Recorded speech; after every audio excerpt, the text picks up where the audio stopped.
देवलोक। 7 आकाशों के ऊपर स्वर्ण पर्वतों और प्रकाश की नदियों के बीच अपराजय और देविका रहते थे।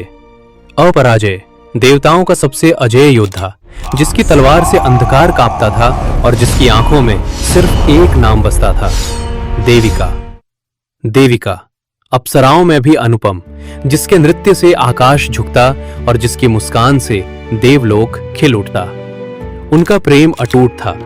देवलोक के अद्भुत दृश्य, नील आकाश में तैरते महल, प्रकाश से बने पुल, सितारों से झरते जलप्रपात और ऐसे वृक्ष जिनके पत्तों पर भविष्य लिखा होता, जिनकी रक्षक अपराजय और देविका थे, जो अंधेरी शक्तियों से बचाते। और इन पत्तों के पास किसी छूने की किसी को आज्ञा नहीं थी। इन्हीं वृक्षों के नीचे अपराजय और देविका घंटों बैठा करते। देविका हंसकर कहती, क्या अमरता भी उबाऊ नहीं लगती? अपराजय उत्तर देता, अगर तुम साथ हो तो अनंत भी छोटा लगता है। एक दिन देविका ने विधि वृक्ष के पत्तों को छुआ। क्षण भर में उसका चेहरा पीला पड़ गया। उसने देखा पृथ्वी, मृत्यु और 2 हाथ, जो मिलते ही अंधकार में खो जाते हैं। अपराजय ने पूछा, तुम कांप क्यों रही हो? देविका ने झूठ कहा, कुछ नहीं, बस हवा ठंडी है। लेकिन नियति सुन चुकी थी। देवलोक का नियम था, कोई देव भविष्य जानकर उसे बदलने की कोशिश नहीं करेगा। लेकिन प्रेम नियम नहीं जानता।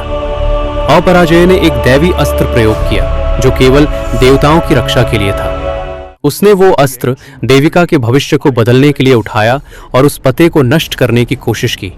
और उसी पल आकाश फट पड़ा। देव सभा सजी, ब्रह्मांड मौन था। देववाणी गूंजी, अपराजय, तुमने अस्त्र नहीं, नियति पर प्रहार किया है। देविका आगे बढ़ी, दोष मेरा है। सभा में सन्नाटा छा गया।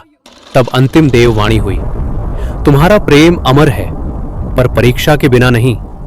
तुम पृथ्वी पर जन्म लोगे, स्मृतियां छीन ली जाएंगी। तुम बार बार मिलोगे, पर हर बार बिछड़ोगे। देविका रो पड़ी। अपराजय बोला, मुझे अकेले दंड दो। देववाणी आई, नहीं, त्याग अकेले नहीं, साथ में पूरा होता है। शाप सुनाते हुए देवताओं ने कहा, जिस दिन तुम प्रेम को जीवन से ऊपर रखोगे, उसी दिन देवलोक के द्वार खुलेंगे, पर उस प्रेम की कीमत मृत्यु होगी। प्रकाश बुझ गया, देवलोक स्थिर हो गया, और यहीं से शुरू हुई धरती की कहानी।